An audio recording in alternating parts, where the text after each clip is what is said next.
3 months later, and Konrad was working at Winslow's engineering factory. And, to his stepfather's surprise, he fitted right in, particularly impressing the factory manager with his ability to understand complex instructions, along with a great work ethic. Winslow's was an engineering company, producing pumps of all descriptions and sizes for all uses, from pumping air to pumping oil. Currently, Konrad Kane was working as an apprentice in the lathe and drilling section. His job was to take the swarf, which are very sharp metal cuttings, from the machines, the cuttings being put into recycling bins. When not doing that, Konrad had to ferry finished pump parts to the assembly line, the assembly section, where they built the pumps. He had to wear a boiler suit to protect his clothes from the oily metal cuttings. Like every workplace, all sorts of people worked there, from nice people to bullies, and others who simply ignored you. Konrad was unfortunate. He had attracted the attention of the biggest bully in the entire factory, Gilbert Hardy.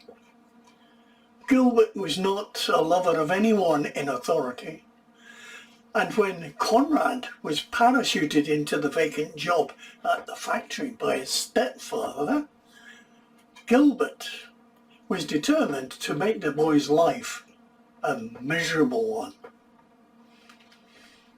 Gilbert had no knowledge that Konrad had been subjected to bullying his entire life at the military school and had learned how to cope with such people.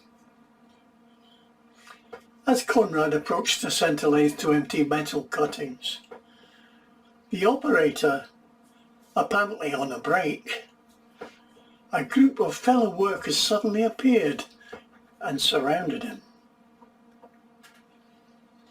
Konrad was startled and felt threatened, his mind switching immediately to survival mode. He looked around for an escape route. There was none. He was surrounded. As the men closed in on him, Konrad saw one of the men was carrying a huge hammer. The expressions of the men surrounding him, ranging from expectancy to enjoyment. Konrad's hackles rose.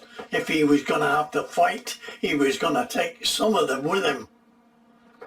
It was a fight till flight response for Konrad. The response to such a situation drummed into him at the military school. Konrad backed up against the lathe, securing his back, as his eyes flitted around the room looking for an escape route. There was nowhere to go. As he looked around frantically, workers from other departments of the factory gathered to watch the action. Their grinning, expectant faces reinforcing Konrad's determination to go down fighting. The worker with the hammer approached as Konrad was grabbed by the arms by several workers. Gilbert Hardy jeering as he grabbed Konrad's collar.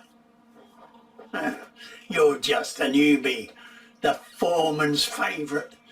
I'm gonna grease your balls." Another worker grinned as he held up a large tin of grease.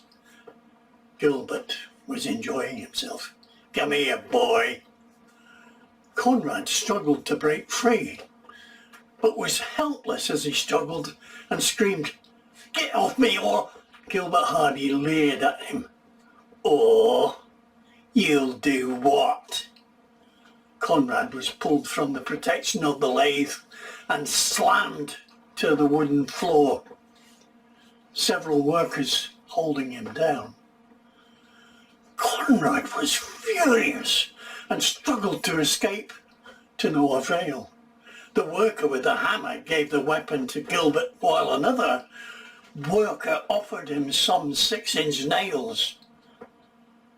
Gilbert Hardy stood over him, twirling the hammer as he leered at the stricken boy. He squatted, then knelt on Konrad's chest, taking one of the 6-inch nails offered and pushed it through the material at the shoulder of Konrad's boiler suit. Gilbert warned him, "You better stay still, boy, or you'll get hurt."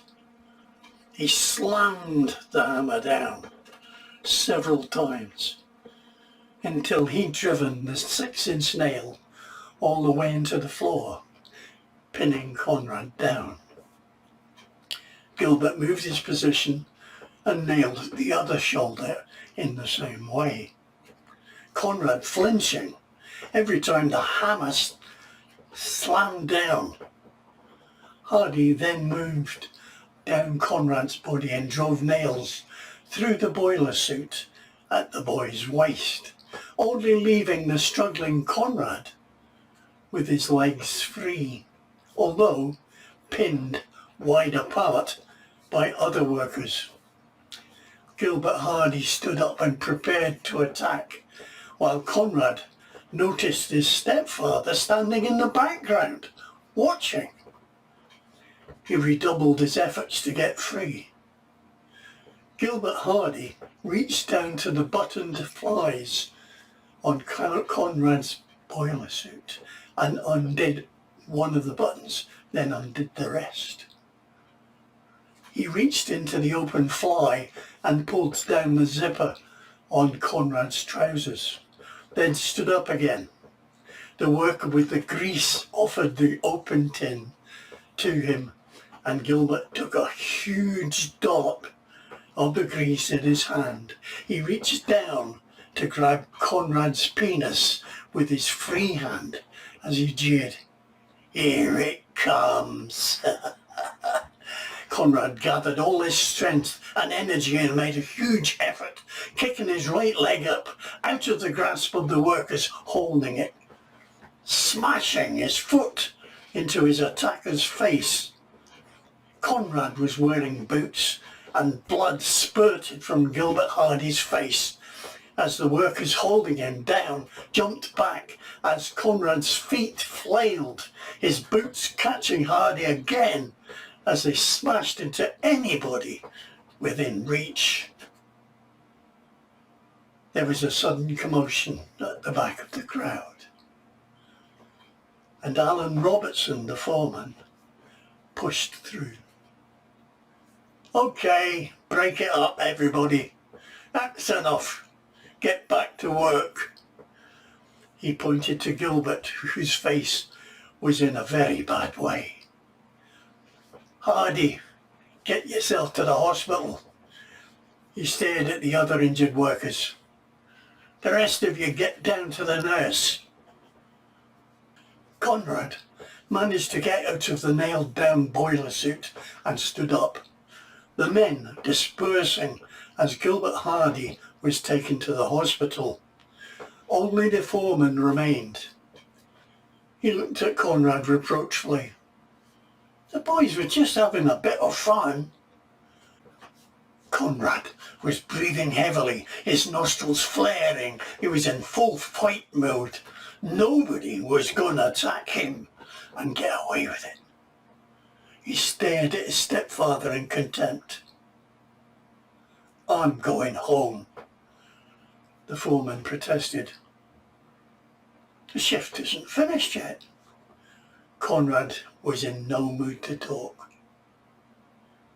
"It is for me. I'm going home." He stalked to the locker room as his stepfather watched thoughtfully.